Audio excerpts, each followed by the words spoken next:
काल में एक बार भी इस मूल ज्ञान को सुन पाते हैं, और उससे भी बड़े भाग होते हैं जो इस मूल ज्ञान को थोड़ा सा भी समझ पाते हैं।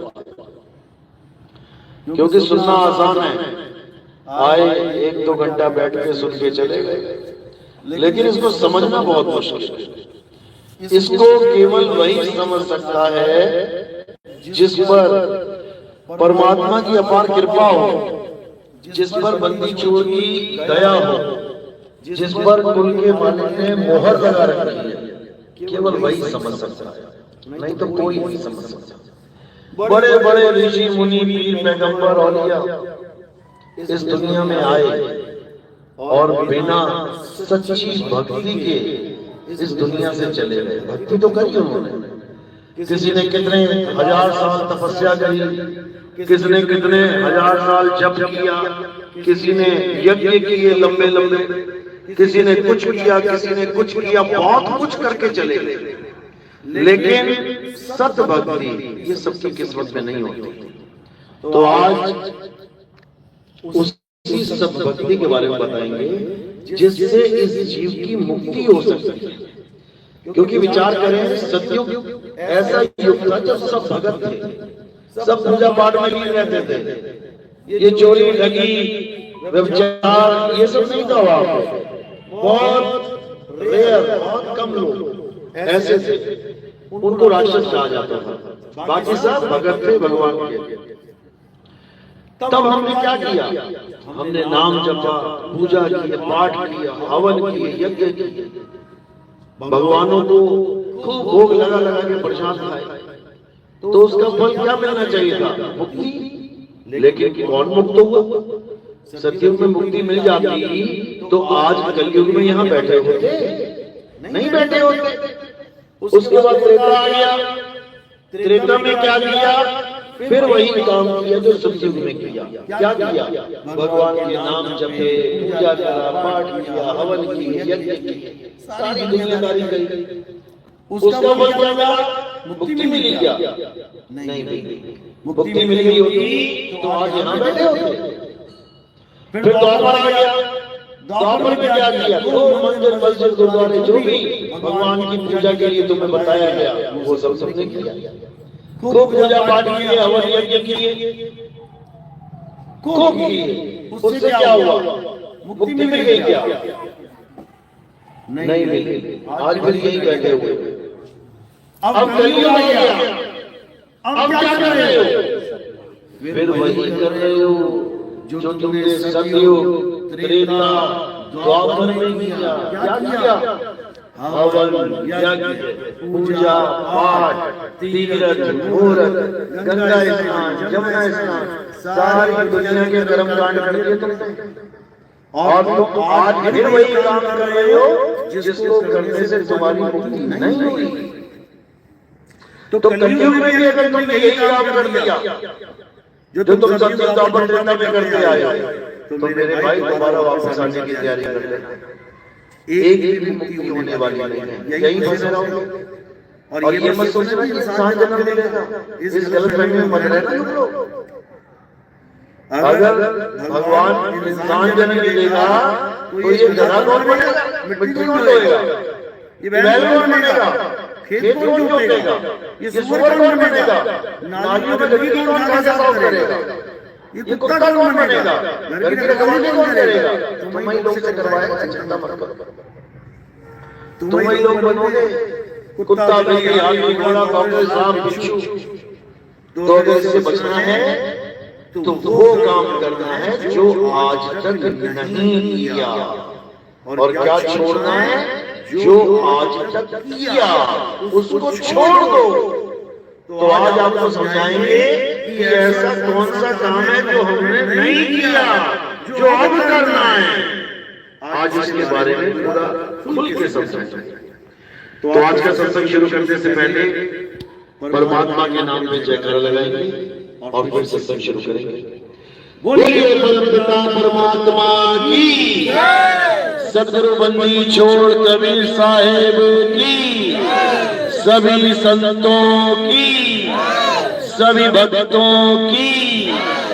सत्संग कराने वालों की, इनके माता पिता की, इनके बाल गोपाल की, सभी संतों की, गांव नगर बस्ती की, आज के आनंद की, सत्य सनातन धर्म की, सकल हंस को बंदगी, साहेब बंदगी सतनाम।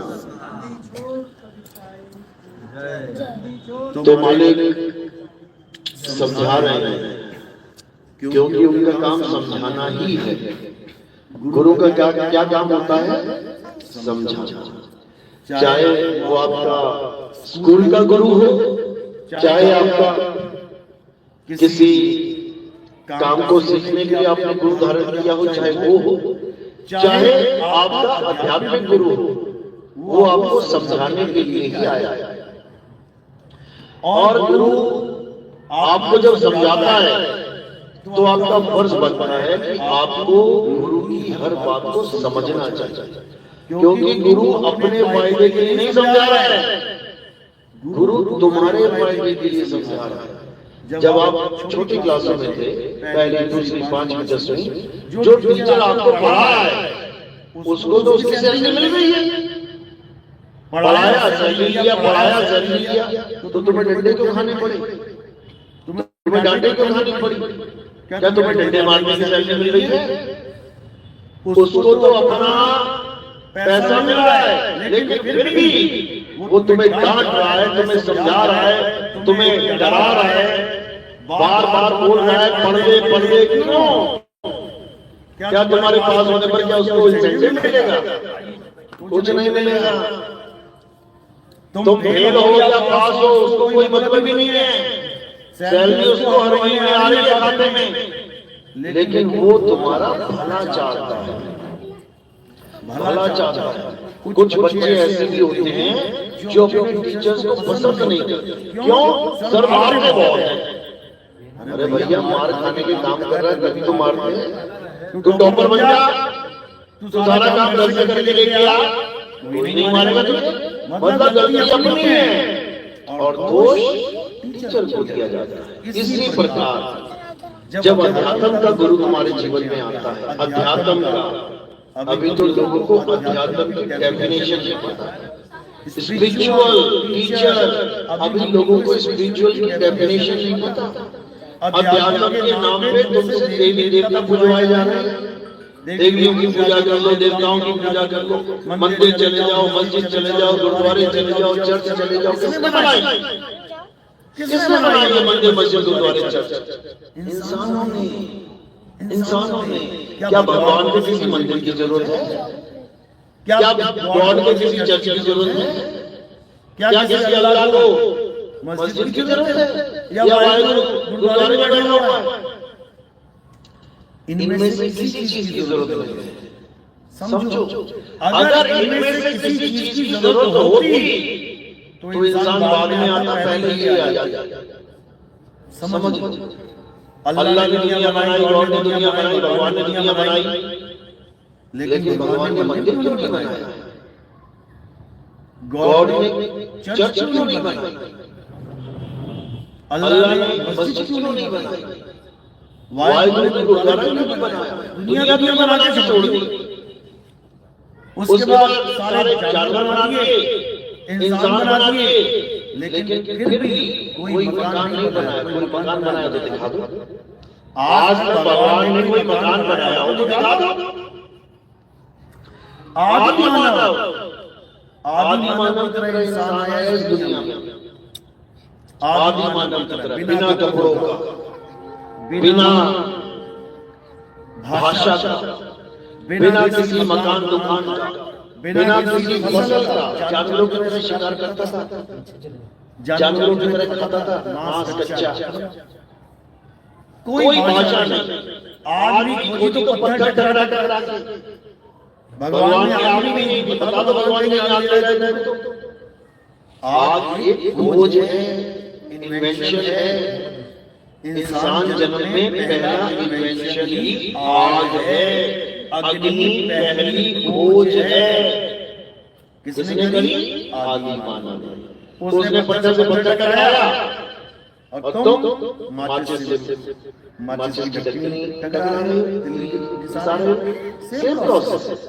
बस पत्थर की जगह माचिस पकड़ लीजिए, तुम अपनी डूब गए हो।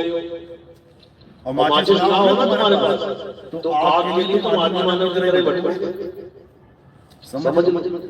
तो उस आदि मानव ने ये आग जब बुझी तो ये भी नहीं पता इसका नाम क्या रखूं, आग रखूं, फायर रखूं, अग्नि रखूं, क्या रखूं, क्योंकि अक्षर नहीं। तो इंसान ने आग के बाद किसकी खोज करी? अक्षरों की खोज करी। अक्षरों में क्या खोजा? अगर भगवान ने दुनिया बनाई होगी, मानो ब्रह्मा जी ने दुनिया बनाई होगी और ब्रह्मा जी ने अपने बच्चों को पैदा किया, आगे सृष्टि पैदा हुई, तो सारे कौन सी भाषा बोल रहे होते? संस्कृत, क्योंकि सारे वेद पुराण संस्कृत भाषा में। तो जब भाषा भगवान की संस्कृत है तो बच्चों की क्या होगी? संस्कृत। बाइबल में लिखा है एडम आया पहले। एडम क्या बोलता था? कोई भी भाषा मान लो अंग्रेजी बोलता था या हिब्रू बोलता था, तो उसके बच्चे क्या बोलेंगे? हिब्रू। उसके बाद सारी जनरेशन क्या बोलेंगे? हिब्रू या अंग्रेजी, जो भी बोलते हो। अगर मुसलमानों के हिसाब से देखें तो बाबा आदम अरबी बोलते थे, उसमें अरबी में लिखा हुआ है, अरबी में सवाल जवाब होने वाला के साथ। तो अगर बाबा आदम अरबी बोलते थे तो उनके बच्चे भी अरबी बोलते हो। तो इस दुनिया में चाइनीज, जापानी, पुर्तगाली, फ्रेंच, जर्मन, ये सब कहां से आ गए? जब एक ही आदमी से सारी दुनिया पैदा हुई है, तुमसे 100 बच्चे पैदा हो रहे हैं, तो क्या एक बच्चा तुम्हारा चाइनीज बोलने लग जाएगा, दूसरा डच बोलने लग जाएगा, तीसरा फ्रेंच बोलने लग जाएगा? हो सकता है ऐसा? कभी नहीं हो सकता। समझ लो, ऐसा कुछ नहीं है कि आदम एक आदमी था, उसके बाद सारी जनरेशन उससे पैदा हुई, या ब्रह्मा जी से ही सारी दुनिया पैदा हुई, या कोई किसी और से पैदा हुई। इस गलतफहमी को दिमाग से निकाल। जैसे कुत्ते हर जगह हैं दुनिया में, हर जगह है, जैसे चिड़िया हर जगह है, जैसे चूहे हर जगह हैं, जैसे सांप हर जगह है, वैसे ही आदि मानव हर जगह था। समझ लो, जब आदि मानव ने भाषा को इन्वेंट किया तो कैसे किया? क्या आसमान से किताब आई?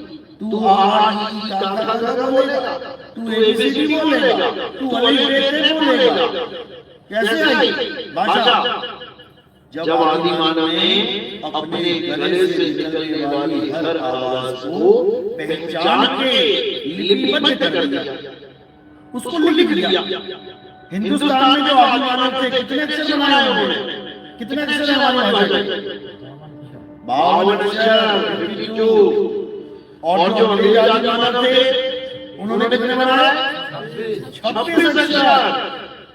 सोचो, एक जगह 52 अक्षर बना के बैठा हुआ है, कैसे बनाया? जो गले से आवाज निकली, पहली आवाज कौन सी निकली?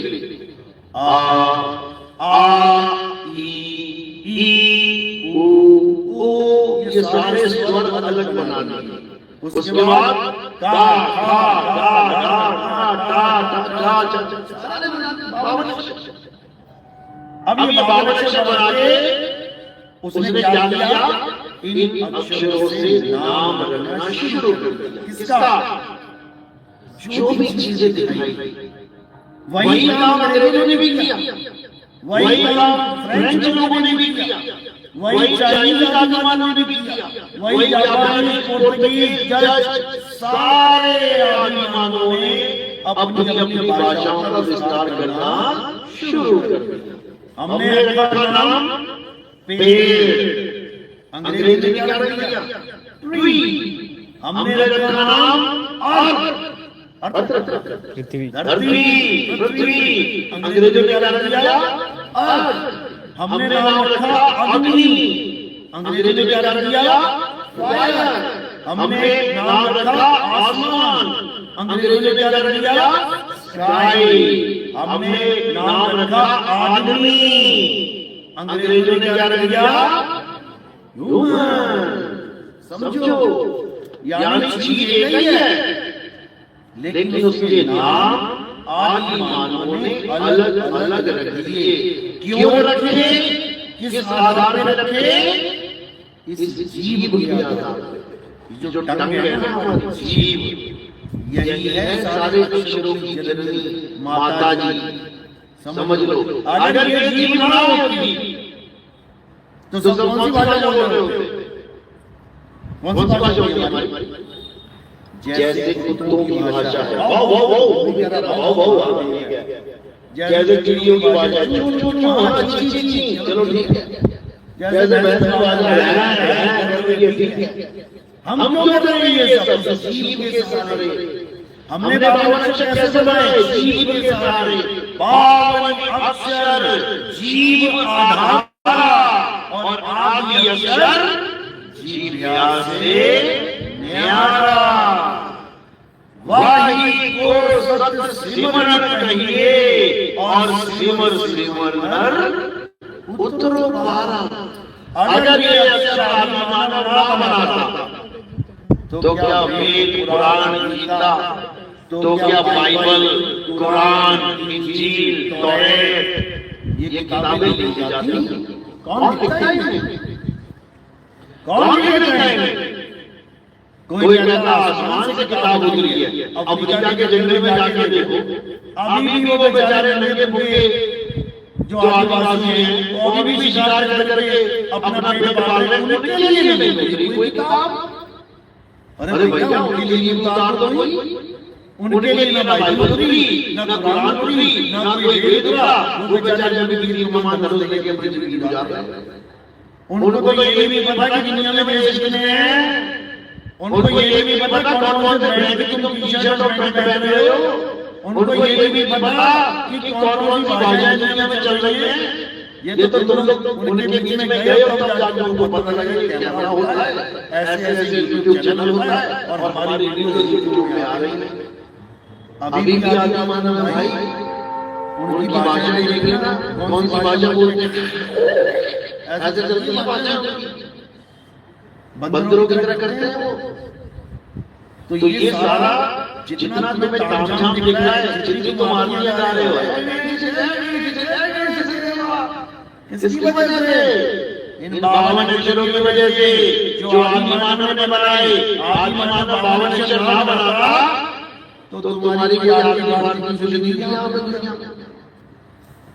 समझ लो, चर्च में प्रेयर कर रहे हो किसी वजह से, इन 26 अक्षरों की वजह से। अगर वो आदि मानव 26 अक्षर ना बनाता तो यीशु मेरा हालेलुया कुछ नहीं था। ये कुरान में पाठ जो बनी है किसी वजह से, अरबी भाषा की वजह से।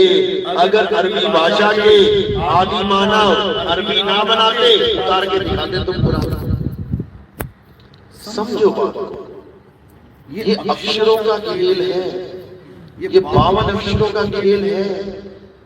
ये 52 अक्षर जब तक तुमने नहीं समझे, तुम इसके जाल से नहीं निकल सकते। अगर इस दुनिया में किसी ने बेड़ा गर्क किया है इंसान का, तो सबसे ज्यादा 52 अक्षरों ने किया है। बहुत खतरनाक है और तुम्हें पता भी नहीं है ये पैदा कैसे होते हैं। ये तुम्हारे मुंह से निकल रहे हैं सारे, जीभ से, गले से, कंठ से, तालू से, पूरा दिन 52 अक्षर निकाल रहे हैं। साहिब समझा रहे हैं कि जब तक 52 अक्षर को जान नहीं गए, चिड़िया जब तक जाल को जान नहीं गई, तब तक उससे मुक्त नहीं हो सकती। हिंदू भी फंस गए 52 में, मुसलमान भी फंस गए 52 में, सिख भी फंस गए 52 में, ईसाई भी फंस गए 52 में। एक भी मुकदमे में कोई कहे कि तुम्हें जन्नत मिलेगी, तुम्हें जन्नत मिलेगी, तुम्हें जन्नत कैसे मिलेगी? 52 अक्षर। सोचो, तुम्हें प्यास लगी है, तुम्हारे पास पानी के भरपूर नाम है, जल, वाटर, नीर, तोय, पानी। कौन सा नाम जपोगे प्यास बुझेगी? बताओ जरा, कोई नाम है ऐसा जो पानी का सब्स्टिट्यूट है? नाम ही जब ले जाओगे, पानी पानी करते करते प्यासा ही मर जाएगा। तो क्या करना पड़ेगा? पानी पानी छोड़ और पानी को ढूंढ। अल्लाह अल्लाह छोड़, अल्लाह को ढूंढ। हालेलुया हालेलुया छोड़, उस गॉड को ढूंढ। अरे राम राम जपना छोड़, उस राम को ढूंढ। वाहिगुरु वाहिगुरु जपना छोड़, उस वाहिगुरु वाहे गुरु को ढूंढ, कहां है वो? सारे नबियों ने खुदा से बात करी, सारे नबियों ने अल्लाह से बात करी, गॉड से बात करी, तुम क्यों नहीं कर पा रहे? तुम्हारी बात में क्या हो गया? तुम्हें क्यों नहीं अल्लाह की आवाज सुन रही है? अब कई लोग कहते हैं अल्लाह की आवाज कैसे सुन सकते हैं, नबियों ने कैसे सुनी? बिल्कुल सुन सकते हैं, लेकिन उसका एक तरीका है।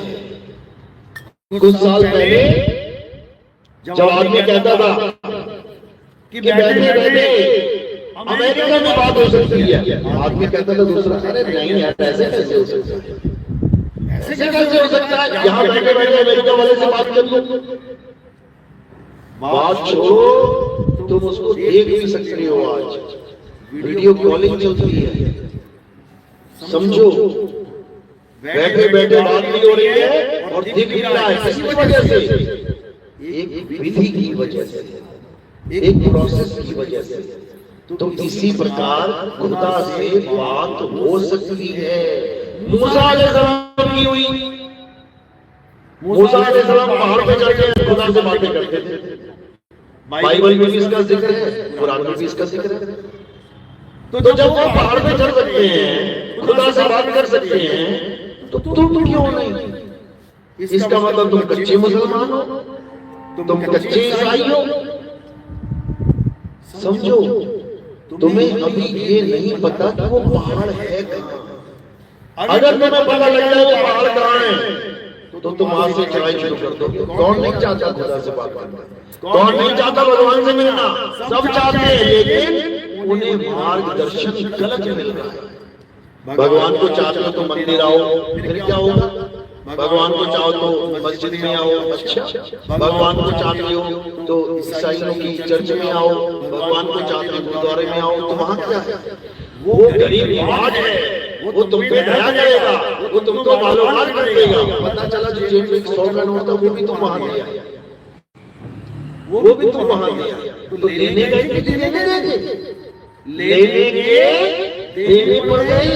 मंदिर में घुसते ही सोचा था भगवान सुनेगा, पता लगा भगवान ने नोट ले लिया। बताओ, इसीलिए हमारे धर्म केवल और केवल धंधा बनता जा रहा है। सारे धर्म, भगवान को किसी चीज की जरूरत है, पहले ये बता दो भगवान लेवनहार है कि देवनहार है? तुम देवता देवता करते हो, देवता का मतलब समझ में आया कभी? देवता का मतलब जो देवता है, और देवता का मतलब जो देवता है। तो मंदिर में जाने के बाद कौन देवता है, कौन देवता खुद से समझ जाना, कौन किसको दे दिया है। समझो, तुम देवता बन के आए थे कुछ लेने के लिए, और तुम देवता बन के निकल आए, वो देवता बन गया। समझो, तुम अपना मकान बनाते हो अपनी मेहनत की कमाई से, और भगवान का मकान बनाते हो चंदे से। गरीबों का बनता है चंदे से, गरीबों के मकान के लिए चंदा इकट्ठा कर दिया, 10 रुपए दे दिया, और ये 100 देंगे तो 500 देंगे, हाथ में एक बोरी के सिमेंट सरिया दे दिया। बताओ, अरे उनका परमात्मा जिसने एक क्षण में सारी कायनात बना दी, उसका मकान तुम चंदा ले लेके बना रहे, डूब के मर जाओ। हद कर दी तुम लोगों ने। अगर उसको मकान चाहिए हो ना, तो ऐसा भव्य मकान बना दे, यहाँ पे भव्य मंदिर बना दे, तुम्हारा पूरा जन्म बीत जाएगा उस मंदिर के चक्कर काटने में, समझ लो। लेकिन हम अनजान हैं, हमें नहीं पता कि कैसे मालिक को पाया जाए, इसलिए जैसे कोई कुछ बता देता है चल पड़ते हैं पीछे अपनी भीड़ की तरह। क्यों? क्योंकि मालिक से प्यार है, परमात्मा से प्यार है, और प्यार में सब कुछ तबाह करने के लिए तैयार है। सिर कटवाने वाले प्यार में, जिस रावण को महाराज घूमने जाते हो, उस रावण ने प्यार में शंकर जी के आगे 10 बार से दिखा दिया, तुम्हें कोई आगे दिखा देना। ये फालतू वाले काम तो नहीं है, फालतू में लगी है। क्या करते हो इससे? कहीं पेशाब करने जाना तो बोले तो साइन दे देते हैं, यहाँ जाना, अदरवाइज बता दो इसका क्या काम। कोई काम नहीं, चढ़ा दो, चढ़ा दो शंकर के नाम पे अपनी उंगली चढ़ा सकते हो ना। जिसका तुम दहन करने जा रहे हो ना, उसने 10 बार कटवाया अपना सिर, तुम उसके प्यारे की चूड़ी नहीं हो जिसको तुम रावण रावण बोल रहे हो। समझ लो, रावण का भजन तुम्हारी लिपियों में लगा हुआ, लोगों को पता भी नहीं है कि रावण का क्या भजन गा रहे हैं हम। समझो, तो कहने का मतलब क्या है कि हमें ये जानना है कि हम परमात्मा को कैसे पाएं, और कहीं जाने की जरूरत नहीं है कि तुम मंदिर में जाओ, मस्जिद में जाओ, गुरुद्वारे में जाओ, चर्च में जाओ। किसने बनाया? इंसानों ने बनाया। किसने गले लगाया? इंसानों ने लगाया। किसने मूर्तियां बनाई? इंसानों ने बनाई। समझो, जो भगवान को पूजने जा रहे हो, क्या वो अपनी गले की सेफ्टी कर सकता है? अभी चोर पैसा निकालने देने के चला जाए ना, तो भगवान की उसकी आशीर्वाद दे रहे हैं। अरे उसको पकड़ क्यों नहीं रहा है? उसको आशीर्वाद देना थोड़ी है। और उसके बाद उसकी एफआईआर करवा रहे हैं। किसकी बात जाके? इंसान के पास जाके बताओ। भगवान की चोरी होगी, इंसान एफआईआर कर रहा है। इंसान पकड़ेगा भगवान की चोरी, तो भगवान क्या करेगा? इससे भरम जा रहा है, इससे निकलो बाहर। करना क्या है? परमात्मा की असली घर को जानना है कि परमात्मा रहता कहाँ है, उसका एड्रेस क्या है। तो परमात्मा का एड्रेस क्या है? कबीर साहब समझा रहे हैं, कह रहे हैं वो कहाँ ढूंढे बंदे, मैं तो तेरे पास में। तुम्हारे पास में है परमात्मा, बिल्कुल पास में। तुम्हारे घर में 10 लीटर दूध पड़ा है, अब घी कहाँ है? घी कहाँ है?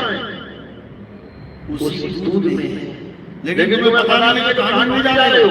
कभी अयोध्या जा रहे हो, कभी काशी जा रहे हो, कभी चर्च में जा रहे हो, कभी मस्जिद में जा रहे हो, कभी किसी नदी में जा रहे हो। वहां पता लगा वहां डुबकी मार के परमात्मा मिल जाए। वो कहीं नहीं है भाई, वो ऐसी कोई जगह नहीं है जहां वो कहीं अकेला बैठा है। वो कहाँ है? वो तुम्हारे घर में विराजमान है। कह रहे वो कहाँ ढूंढे बंदे, मैं तो तेरे पास में, ना मंदिर में, ना मस्जिद में, ना काबे कैलाश में। मैं मंदिर में मस्जिद में नहीं मिलूंगा। फिर क्या कह रहे हैं? ना मैं जप में, ना मैं तप में, ना एकांत निवास में। कि कोई सोचे मैं नाम जप रहा हूँ भगवान जी का, राधे राधे राधे राधे, हरे कृष्णा जय श्री राम जय श्री राम। मुसलमान है तो अल्लाह अल्लाह अल्लाह, ईसाई है तो हालेलुया हालेलुया, सिख है तो वाहिगुरु। कह रहे ना मैं जप में, ना मैं तप में, ना एकांत निवास में। किसी जप तप से मैं नहीं मिलूंगा। मोह को कहाँ ढूंढे रे बंदे, मैं तो तेरे पास में। अब कह रहे नाम है त्रिपुटी भवनगुहा में, और ना सांसों की श्वास में। मोह को कहाँ ढूंढे रे बंदे, मैं तो तेरे पास में। कुछ लोग त्रिपुटी इसको नहीं बता देते। यहाँ परमात्मा का वास है, बाइबल में लिखा है। अगर तुम परमात्मा को पाना चाहते हो तो तुम ऐसे गुरु की शरण में जाओ जो तुम्हें थर्ड आई का ज्ञान दे। तीसरी आंख लोगों ने भोले चरित्र की तीसरी आंख समझ कि वो आंख खुल जाएगी तो जन्नत मिल जाएगी। अरे ये आंख खुल जाए तो बस हो जाएगा सामने वाला। शंकर जी की तीसरी आंख इसलिए बनी है सामने वाले को जन्नत पहुंचाने के लिए। एक बार कहीं तो पहुंच गया, आराम नजर हो गया। अब वो जन्नत पहुंचे ना पहुंचे बात की बात है, लेकिन उसका पक्का समाया हो जाएगा। तो ये विनाश का प्रतीक है। ये समझ लो, ये परमात्मा की प्राप्ति का प्रतीक नहीं है जो सारे बाबा लोग यहीं पे बैठे हुए ध्यान लगा के। ये त्रिकुटी है, इसको कह रहे हैं नाम है त्रिकुटी भवनगुहा में, और ना सांसों की सांस में। वो को कहाँ ढूंढे रे बंदे, मैं तो तेरे पास में। खोजी हुए तुरंत मिल जाऊं, एक पल की तलाश में। अगर तुम खोजियो तो कहते तुरंत मिल जाऊंगा। तुरंत कैसे मिलूंगा? जब तुम्हें कोई बताने वाला मिलेगा कि वो है कहाँ। तुम्हारा बस गया तुम्हारे बैठ के पीछे, दीवार के साथ बेड है, तुम सो रहे हो, बेड और दीवार के बीच में गिर गया। अब तुम पागलों की तरह ढूंढ रहे हो, पर्स आ गया। उधर से मम्मी आई झाड़ू लगाती हुई, और जब उसने बेड के नीचे झाड़ू लगाया तो पर्स देखा गया। अब वो बेटी हो गई। अब उसको ये भेद पता है कि पर्स कहाँ है। अब वो ढूंढ रहा है पागलों की तरह। एक सेकंड में मिल जाएगा पर्स। कैसे मिलेगा? जब उसकी माता उसे बता देगी, भेदी गुरु मिल जाए तो एक पल में मिल जाएगा। समझ लो। तो कह रहे खोजी हुए तुरंत मिल जाऊं, एक पल की तलाश में, और कहे कबीर सुनो भाई साधो मैं तो हूं विश्वास जपना नहीं है। अब तुम्हें कोई ऐसा गुरु मिल गया, कहता क्या ढूंढ रहे हो? बस ढूंढ रहा हूं। तू जप, दिन में 5 घंटे जप, पर्स मिल जाएगा। बस यही हाल है सारे गुरुओं का। तुम किसी के पास जाओ, गुरुजी मुझे नाम चाहिए, नाम चाहिए, जपो राम राम राम। गुरुजी मुझे खुदा चाहिए, अच्छा खुदा चाहिए, चलो जपो खुदा खुदा खुदा। तुझे क्या चाहिए? गुरुजी मुझे वाहिगुरु चाहिए, अच्छा जपो वाहिगुरु वाहिगुरु वाहिगुरु। यही तो कर रहे हो, यही कर रहे हो, यही करते आए हो, सतयुग त्रेता द्वापर से यही करते आए हो। अब कलयुग में क्या करना है? छोड़ना है, छोड़ना है। ये नाम जाप छोड़ना है, हर चीज छोड़नी है। मंदिर मस्जिद गुरुद्वारे चर्च छोड़नी है। समझ लो तो करना क्या है? करना क्या है? सत्य को जानना है। आखिर सत्य है क्या? जिसके लिए हर धर्म में बोला जाता है कि ईश्वर सत्य है। सुना है ना? ईश्वर सत्य है, सत्य ही शिव है, शिव ही सुंदर है। बड़ी आगे लाइन चली, लेकिन पहले लाइन क्या है? ईश्वर सत्य है। अब ईसाइयों में आ जाते हैं, गॉड इज ट्रूथ। ट्रूथ क्या होता है? सत्य। हमने हिंदी में क्या रखा? सत्य। अंग्रेजी में क्या रख दिया? ट्रूथ। यानी बात तो यही नहीं है, बस झगड़ा अक्षरों का है। हमने सत्य को ईश्वर बोल दिया और उन्होंने सत्य को यानी ट्रूथ को गॉड बोल दिया। समझो। अब मुसलमानों में आ जाओ तो क्या कहते हैं? अल्लाह हक, अल्लाह हक। हक मतलब सत्य, ट्रूथ, यानी अल्लाह ही सत्य है। बहुत अच्छी बात है, लेकिन झगड़ा किस बात का है? क्योंकि सत्य का नाम अल्लाह रख दिया। अब सिखों में आ जाओ, जो बोले सो निहाल, सत्य श्री अकाल, यानी अकाल पुरुष कौन है? सत्य है। तो भैया झगड़ा किस बात का है? किस बात का झगड़ा है? हिंदुओं का ईश्वर ही सत्य है, मुसलमानों का खुदा भी हक है, ईसाइयों का गॉड भी ट्रूथ है, सरदारों का श्री अकाल पुरुष भी सत्य है। तो लफड़ा किस बात का भाई? लफड़ा इस बात का है क्योंकि चारों में से कोई सत्य नहीं जानता होगा क्या है। चारों में से कोई ये नहीं जानता कि सत्य है क्या। अपने अपने अक्षर पकड़ के बैठे हुए हैं। अल्लाह, वाहिगुरु, गॉड, राम, लड़ते रहो, मरते रहो। अल्लाह ही हंसता होगा कि कैसी औलादे पैदा कर दी।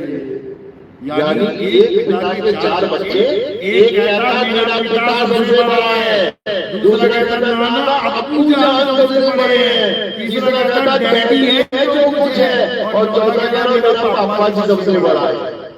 बताओ, और लड़ने मर गए 4। मिसाइल फेंकी सिरों के ऊपर अपने भाइयों को। क्यों? क्योंकि सत्य का ज्ञान नहीं है। ये क्या है? इस क्लास में क्या है? पानी है, वाटर नहीं है क्या? सोच लो एक बार, वाटर है, जल नहीं है क्या? जल है, नील नहीं है क्या? नील है, कोई नहीं है क्या? 5 लड़ लो, मर लो। कब खत्म होगा ये झगड़ा? जब तुम्हें समझ में आ जाएगा इस क्लास में H2O है। ये H2O के नाम है सारे। साइंस वाले जानते हैं ये हाइड्रोजन के दो और ऑक्सीजन का एक मॉलिक्यूल है जिसका नाम हिंदुस्तानियों ने रख दिया जल, अंग्रेजों ने रख दिया वाटर, और किसी ने रख दिया पानी, और किसी ने रख दिया नील, और किसी ने रख दिया तोय। 195 देश घूमने ना पूछ लेना, सबके अलग अलग नाम देंगे, लेकिन झगड़ा किस बात का है? क्योंकि H2O को नहीं जानते, उसके नामों को जानते हैं। सत्य को नहीं जानते कि सत्य है क्या, सत्य के रखे हुए नामों को जानते हैं। राम नाम सत्य है। अच्छा, जब आदि मानव ने राम नहीं बनाया और माँ भी नहीं बनाया, यानी काका गागा नहीं बनाई थी, या ये लाइन नहीं बनाई थी, पा पा पा बा माँ ये लाइन नहीं बनाई थी, तो राम और माँ कहाँ था? सत्य कैसे हो गया? सत्य का मतलब वो होता है जो आदि से अंत तक सदा विद्यमान रहे, जिसका जन्म और मरण कभी हो ही ना, जो कभी बदले ही ना। इसीलिए उस सत्य को क्या कहते हैं? गीता में क्या बोला? हे अर्जुन, इस दुनिया में सत्य केवल एक है। क्या है? कृष्ण भी सत्य है, ये राम भी सत्य है, आत्मा सत्य है। हे अर्जुन, आत्मा को ना तो कोई शस्त्र काट सकता, ना आत्मा को अग्नि जला सकती, ना आत्मा को आयु सुखा सकती, ना आत्मा को जन्म दे सकता है। इस आत्मा का ना तो कभी जन्म होता है, ना आत्मा की कभी मृत्यु होती है। तो पूजनीय क्या है? आत्मा। हे अर्जुन, ये आत्मा ही सत्य है, आत्मा ही सत्य है। इसी को ईसाइयों में कहते हैं होली स्पिरिट। क्या होली स्पिरिट? क्या होली स्पिरिट? आत्मा। होली स्पिरिट यानी पवित्र आत्मा। समझो, पवित्र आत्मा मतलब परम आत्मा। और हम सब क्या है? जीवात्मा। हम सब जीवात्मा हैं।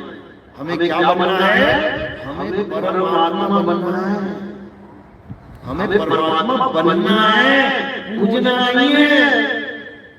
समझ लो, तुम बच्चे ना, अब जवान हो गए ना, या जवान को पूज रहे हो, तुम ही बच्चे थे, तुम्हें ही जवान होना है, तुम्हें ही जीव हो, तुम्हें ही पीर होना है। इसलिए ईसा मसीह ने कुछ जगह बोला I am son of God, और कहीं कहीं पे बोला I and my father are one. अगर बाइबल पढ़ो तो ईसा मसीह कहते हैं मैं परमेश्वर का पुत्र हूं, लेकिन किसको समझा रहे हैं? अज्ञानियों को। और ज्ञानी लोग क्या कह रहे हैं? मैं और मेरा पिता एक हैं, एक, तुम दो नहीं कर सकते। मैं और मेरा पिता एक है, यही कबीर साहब ने बोला। कह रहे तो जाए चढ़े सिंहासन और मिले हैं साथ पानी, राम कबीरा एक भय हैं, कोई न सके पहचान। यही हमारे हिंदू संतों ने बोला, सो हम, यानी जो तू, सो हम। यही बोले जाने बोला। सुना ना गाना बोले जाने भजन, बोला कि जाना है कौन? फिर से सुन लेना एक बार। मुसलमान थे, लेकिन क्या कहते हैं?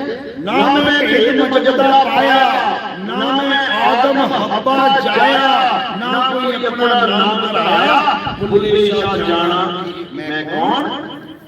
समझा रहे हैं, बुल्ले शाह जाना मैं कौन? बुल्ला की जाना मैं कौन? मैं जानता ही नहीं था कि मैं कौन हूँ। कह रहे अव्वल आखिर आपने जाना, और ना कोई दूजा हो पछाना, मैं तो होना कोई सियाना। कह रहे अव्वल आखिर आपने जाना, यानी सबसे पहले मैं अपने आप को जाना, मैं ही अव्वल हूँ। अव्वल आखिर आपने जाना, ना कोई दूजा हो पछाना, मैं किसी और की पूजा नहीं करता। कि कोई कहे कि ये मुसलमान है, अल्लाह की बंदगी करता है, ये ईसाई है, ये ईसा मसीह की बंदगी करता है, और ये हिंदू है किसी और की बंदगी। कहते हैं मैं अपने आप को जान पाया, मैं ये समझ पाया कि वो होली स्पिरिट, वो पवित्र आत्मा मैं ही हूँ। लेकिन मैं मन के कहने पर चल के, उस शैतान के कहने पर चल के इधर उधर भटक रहा था। अब मैंने अपनी अवस्था बदल दी, अब मैं जीव से पी हो गया। यही गीता से समझा रहा है। अरे कोटि तो ब्रह्मा भये और कोटि भये ईश, साहिब तेरी बंदगी से ये जीव हुए जगदीश। यानी जब तुम्हें असली बंदगी मिलेगी, जब तुम्हें परमात्मा की असली बंदगी मिलेगी, तो तुम और गॉड एक हो जाओ। शरीर को मत देखना, ये शरीर तुम्हारा तुम नहीं है, ये शरीर तुम्हारा है। एक दिन छोड़ दोगे इसको।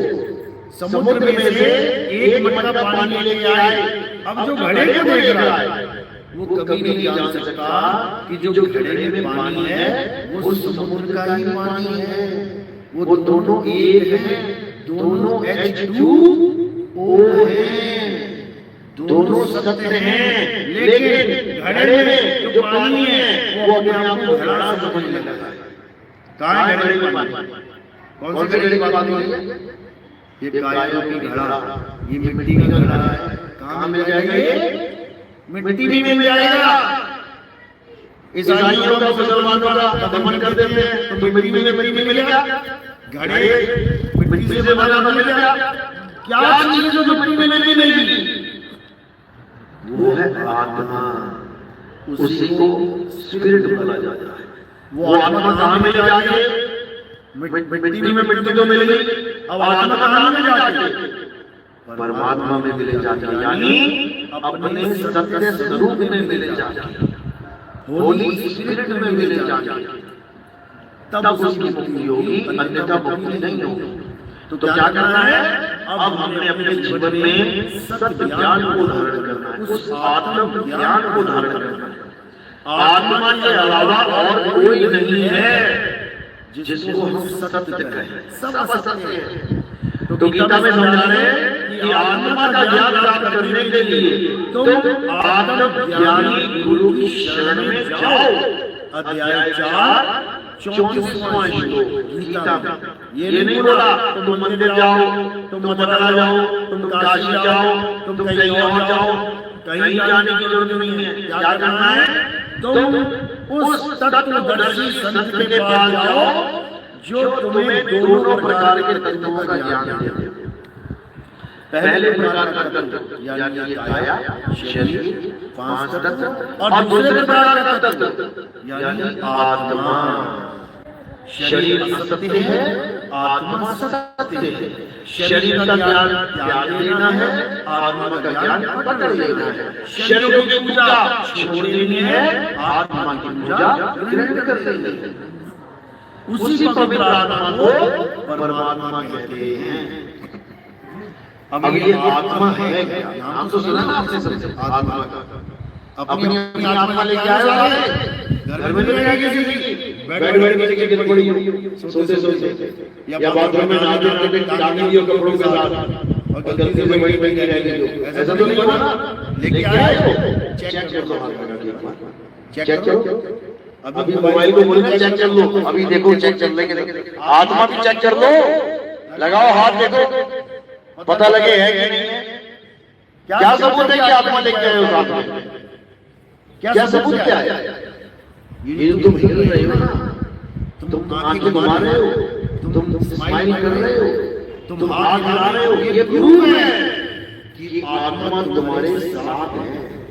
अगर आते आते आत्मा ने शरीर छोड़ दिया होगा ना तो पहुंच जाते हैं यहाँ पर, तो आत्मा तुम्हारे साथ नहीं होती। अभी है लेकिन तुम्हें पता नहीं है वो कैसी है तुम्हारी आत्मा।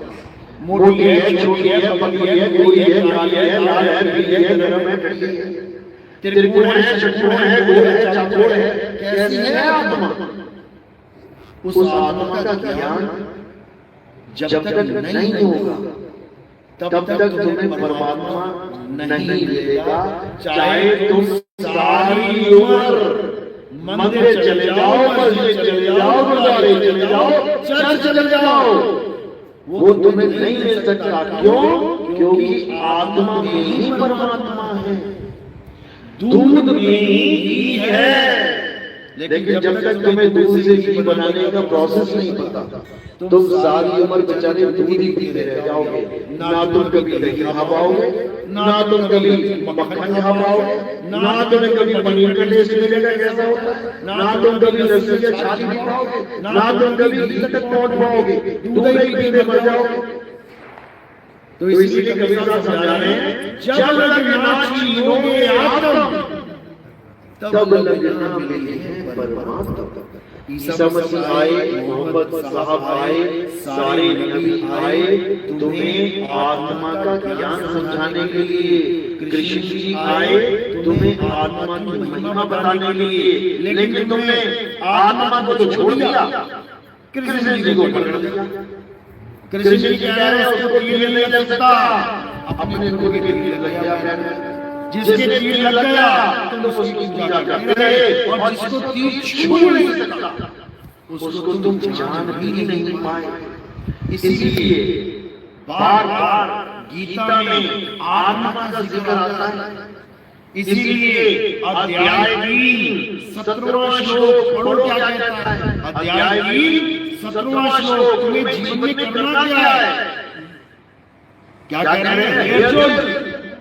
जो लोग अपनी आत्मा में रमण करते हैं, मंदिरों में रमण नहीं करते, मस्जिदों में गुरुद्वारों में रमण नहीं करते, कहां जाना है? जो अपनी आत्मा में रमण करते हैं, जो अपनी आत्मा में तृप्त हैं, जो अपनी आत्मा में संतुष्ट हैं, उनके लिए कोई धार्मिक कर्म कर्तव्य लागू ही नहीं होता। अध्याय 3 17वां श्लोक अच्छे से पढ़ना। अगर ये श्लोक तुमने अपने जीवन में धारण कर लिया तो इस दुनिया में कोई भाई का लाल नहीं है जो तुम्हें दोबारा गर्भ चूल्हे में डाल दे। समझ लेना, ये ऐसा मूल मंत्र है, ये ऐसा ज्ञान है। अगर तुमने गीता का ये श्लोक अपने जीवन में धारण कर लिया तो तुम्हारी मुक्ति 101% कोई रोकने नहीं। लेकिन ये करना कैसे है? इस आत्मा को जानना कैसे है? ये गीता में नहीं बताया। ये गुप्त ज्ञान गुरु के पास जाकर मिलेगा, ये समझाया है। अध्याय 4 34वां श्लोक पढ़ो। टाइम समझ लो, 3:17 4:34 यानी तीसरा अध्याय समझ लो और चौथा अध्याय 34वां श्लोक। क्या कह रहे हैं? अर्जुन, जो ज्ञान में तुम्हें समझा रहा हूं, जो आत्मा की बात मैं तुम्हें बता रहा हूं, अगर तुम इस आत्मा को जानना चाहते हो, अगर तुम सत्य को धारण करना चाहते हो, तो तुम ऐसे गुरु की शरण में जाओ जो तुम्हें तुम्हारी आत्मा का ज्ञान बता दे। ये राजा ने राम जवाब देंगे, तुम्हें तुम्हारी आत्मा का ज्ञान बता दे। एक बार आत्मा का ज्ञान हो जाने पर तुम कभी आत्मा के अलावा किसी और को सत्य नहीं मानोगे, नहीं मानोगे। ये भूल तुम्हारे जीवन से निकल जाएगा। ये बताया गया गीता में, लेकिन हमें गीता से दूर कर दिया गया। क्यों? कैसे? पंडित जी ने मना कर दिया कि भाई अपने घर में गीता महाभारत मत रखो। पूछो क्यों? कहते हैं उसमें युद्ध हो रहा है ना, घर में भाई भाई का झगड़ा हो जाएगा। अच्छा जी, तो क्या रखे? रामचरितमानस रखो। अरे पंडित जी, रामचरितमानस में तो सीता जी उसकी बीवी उठा लेंगे राम जी, और कहीं मेरी बीवी उठा ली किसी ने तो फिर तुम ढूंढ के ले आगे बाहर सजा ले जाएंगे। समझो, तुम्हें सत्य से इसलिए दूर किया जा रहा है कि कहीं तुम्हारे मंदिर में छूट जाए, कहीं तुम अध्यात्म में ना चले जाओ। अध्यात्म का मतलब क्या होता है? कि 2 शब्दों से बना है, अध्याय प्लस आत्म। अध्याय मतलब स्टडी, अध्याय 1, अध्याय 2, अध्याय 3, यानी लेसन। किसका लेसन? आत्मा का लेसन। अध्यात्म, स्पिरिचुअल। स्पिरिचुअल क्या होता है ये समझ तुम पूरे नहीं। कभी नहीं। स्पिरिचुअल मतलब जब तुम्हारे रिचुअल्स में स्पिरिट आ जाए, जब तुम्हारे जीवन में आत्मा का ज्ञान आ जाए, तो समझ लो कि तुम पक्के क्रिश्चियन बन गए हो। और जब तक तुम्हारे जीवन में समझ नहीं है, हड्डी मांस बाल खाल है, उसको तुम भगवान मान रहे हो, तो मेरे भाई भूल जाओ कि तुम कभी परमात्मा को पा सकोगे। कभी नहीं। किसी शरीर को परमात्मा मानना ही नहीं है, क्योंकि शरीर 5 तत्वों से बनता है। परमात्मा 5 तत्वों से नहीं बनता। परमात्मा ही तत्व है। परमात्मा आत्मा है, समझ लो। इसीलिए संतों ने बोला आत्मा सो परमात्मा। आत्म तत्व ही परमात्मा तत्व है। लेकिन हम जान नहीं पाते, तो खुद को भी शरीर मानते हैं, अपने भगवानों को भी शरीर मानते हैं। जब कृष्ण जी ने गीता में और बाकी संतों ने अपने ग्रंथों में देखो क्या लिखा, उन्होंने खंडन किया है कि भाई हम अमर हैं, अजर हैं, अविनाशी हैं, हम ये नाशवान नहीं है, तो पल बदल नहीं है। समझ लो। इसलिए आत्मा ही सर्वोपरि है। आत्मा से बड़ा कोई नहीं है। आत्मा ही है जो हिंदू को, मुसलमान को, सिख को, ईसाई को, सबको चला रही है। किसी के पास आत्मा नहीं है। हिंदुओं के पास नहीं है, मुसलमानों के पास नहीं, सबके पास है। लेकिन आत्मा का ज्ञान किसी के पास नहीं है। बस उस ज्ञान की कमी को पूरा कर लेना है। हो गए स्पिरिचुअल, हो गए आध्यात्मिक, लेकिन मंदिर, मस्जिद, गुरुद्वारे, चर्च ये छूटने का नाम नहीं ले रहे। अच्छी बात है, स्कूल में जाते हो, कब तक? अच्छी बात है, स्कूल में जाते हो, स्कूल जाना अच्छी बात है ना, अच्छी बात है कि नहीं? लेकिन वही बच्चा एक ही क्लास में 10 साल लगा ले, रोज स्कूल जाए, बाकी बच्चे निकल जाए स्कूल से और वो 10 साल 15 साल उसी स्कूल में जाता रहे, तो अच्छी बात है कि बुरी बात है? अब क्यों बुरी बात है? स्कूल जाना अगर अच्छी बात है तो पढ़ाने में अच्छी बात है।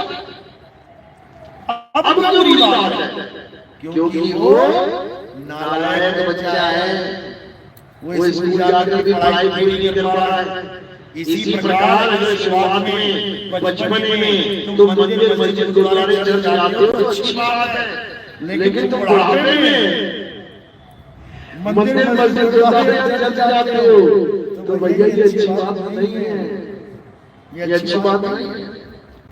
इसका मतलब तुम्हारी पढ़ाई पूरी नहीं हुई, तभी तुम जा रहे हो स्कूल पढ़ने। मंदिर जाओ तो गीता पढ़ो, आत्मा के बारे में जाने, पढ़ाई पूरी हो गई, अब कमाई की बारी है। अब ये आध्यात्मिक गुरु ढूंढो जो तुम्हें आत्मा का ज्ञान दे, जो गीता में समझाया गया है उससे मैचिंग ज्ञान दे। पंडित जी गीता पढ़ा सकता है, लेकिन आत्मा के बारे में बता नहीं सकता, क्योंकि वो खुद पत्थर को पूजा पड़ा, वो खुद पत्थर को भगवान मान बैठा है, पढ़ा वो आत्मा के बारे में रहा है, लेकिन पूजवा पत्थर कर रहा है। ये जितने बैठे हैं वृंदावन में, इनके सत्संग सुनो जरा, बातें करेंगे, अपने स्वरूप को जानो, आत्मा को जानो, और जब वहां जाओ तो पत्थर के आगे लगा के खड़ा करेंगे, कहेंगे ये है जिंदगी, ये है राधा। अब कहां चली आत्मा? अब कहां चलेगी तुम्हारी विनाशी आत्मा? अब उसकी पूजा करवा रहे हैं जो ठंडा है, पत्थर ठंडे हो जाता है, मंदिर से उठा के बाहर बताओ।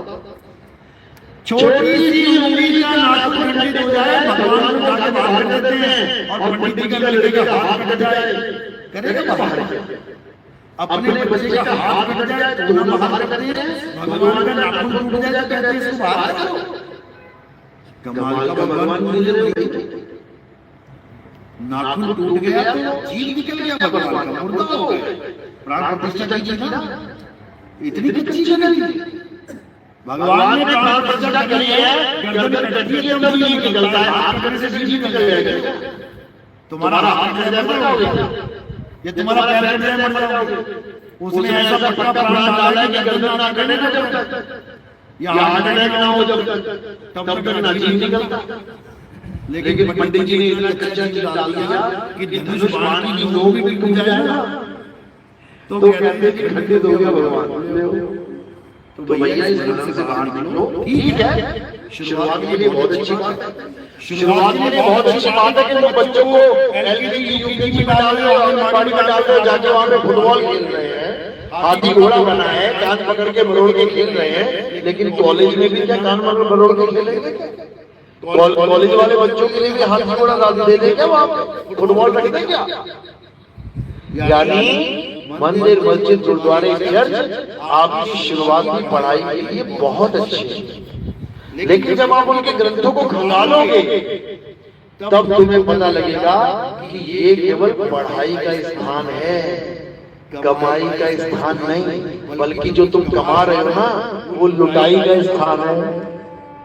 लूट लेंगे तुम्हें, लेकिन तुम्हारी आध्यात्मिक कमाई नहीं हो सकती वहां पर। वो कहाँ होगी? जब तुम्हारे जीवन में ईसा मसीह आ जाएगा, जब तुम्हारे जीवन में मोहम्मद साहब आ जाएगा, जब तुम्हारे जीवन में कृष्ण, राम, अपने कबीर साहब, रविदास जी कैसे आ जाएंगे, तुम्हें ज्ञान समझाएंगे, पूजा नहीं करवाएंगे।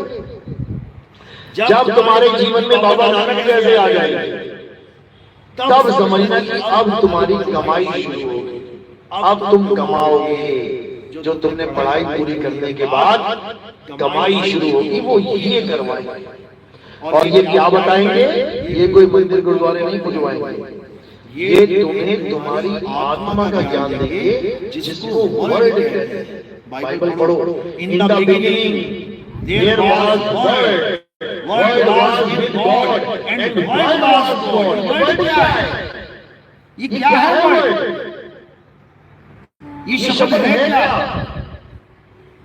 सबसे पहले शब्द परमात्मा के साथ था। In the beginning there was word, सबसे पहले शब्द था, शब्द ही परमात्मा था।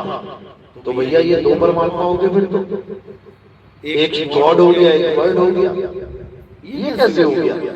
इस भेद को समझने के लिए गुरु की आवश्यकता पड़ती है। वो समझाता है In the beginning there was word, word was with God and word was God। तो ये वर्ड है क्या? ये शब्द है क्या? इसका ज्ञान गुरु बताता है। ये वो शब्द नहीं है जो तुमने मान लिए हैं, 52 अक्षरी अक्षरों को शब्द मान लिया है, राम वाले राम, अल्लाह वाले अल्लाह जप रहे हैं, ये वो शब्द नहीं है। कबीर साहब समझा रहे हैं, शब्द शब्द सब कोई कहे, मैं तो शब्द मिले जीवा पे आवे। उसकी पहचान ये है, परमात्मा का सच्चा नाम जीभ पे नहीं आता, समझ लो। वो जीभ से नहीं बोला जा सकता। जीभ से कौन से शब्द बोले जा सकते हैं? जो आदि मानव ने बनाए हैं, वो बोलते रहो। जिस भाषा में तुम पैदा हो गए बोलते रहो, अंग्रेजी, German, French, Italian, Portuguese, Chinese बोलते रहो। लेकिन परमात्मा का नाम इसमें नहीं है, वो इन शब्दों से न्यारा है, न्यारा। तो साहिब कह रहे हैं 52 निकल जीवाधारा, आदि अक्षर जीभ्या से न्यारा, वाणी को सत्सिमरण कहिए। अगर वो नाम तुम्हें मिल गया, ईसाई बोलते हैं in the name of Jesus, name of Jesus.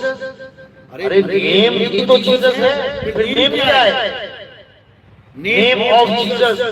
Jesus खुद एक नाम है, जीसस का नाम क्या? जैसे कहते हैं परमात्मा के नाम पे कुछ, अल्लाह के नाम पे कुछ दे दे बाबा। अरे अल्लाह तो खुद एक नाम है, उसका नाम का नाम रखोगे क्या? नाम का नाम रखो, अल्लाह किसका नाम रख दिया उसका? अगर अल्लाह और हा ना होता तो अल्लाह किसने नाम रखा उसका? कुरान में अल्लाह के 99 नाम रखे गए। कौन रखा है ये 99 नाम? अल्लाह को क्या यही नाम था? एक नाम, दो नाम, तीन नाम, 5 नाम, 99 नाम रख दिए उसने। भगवान राम का एक नाम रखा दशरथ जी ने। अभी नेट पे सर्च करो भगवान राम के 108 नाम, देखो दशरथ को भी नाम बताओगे, 108 नाम है किसके नाम? हनुमान जी का नाम एक रखा था अंजनी, उसकी माता ने, उसके पिता ने। अभी खोजो हनुमान जी के 108 नाम, देखो मिल जाएंगे तुम्हें 108 नाम। किसने बनाए 108 नाम? ये सब इंसानों की खुराफात है, अक्षरों के द्वारा। खाली बैठा हुआ यही कहता है चलो नाम ही बना देते हैं, फालतू का। अरे उस नाम को खोजो जो इंसान नहीं बना सकता, उसको खोजो। कभी साहब कह रहे हैं अरे बाबू ये अक्षर जोड़े यार, संज्ञा अक्षर एक पहचान। ये 52 अक्षरों से तुमने दुनिया भर के नाम बना डाले और उस एक आदि अक्षर को नहीं जान पा रहे हो, इसलिए भटक रहे हो, इसलिए भटक रहे हो। तो अब क्या करना है? अब उस एक अक्षर को जानना है जिसको अविनाशी परमात्मा कहते हैं, होली स्पिरिट कहते हैं, अनल हक कहते हैं, खुदा हक कहते हैं, अल्लाह कहते हैं, वाहिगुरु कहते हैं, राम कहते हैं। कोई भी नाम ले लो, सब उसी के नाम है, लेकिन नाम जब के काम नहीं बनेगा। सत्य को जानोगे काम तब। तो आज का सत्संग यही समाप्त करते हैं और आगे के सत्संग आप कंटिन्यू कर सकते हैं हमारे YouTube चैनल पे, कहत कबीर सुनो भाई साधो नितिन दास, या फिर आप सर्च करेंगे नितिन दास के सत्संग। नितिन का मतलब क्या होता है याद रहेगा आपको। नितिन का मतलब होता है सही मार्ग दिखाने वाला, सच्चा मार्गदर्शक। तो हमारा काम है आपको मार्ग दिखाना, चलना आपका काम है। हमारा काम है सत्य असत्य का भेद समझाना, समझना आपका काम है। हमारा काम है नरक और स्वर्ग से मुक्ति दिलवाना।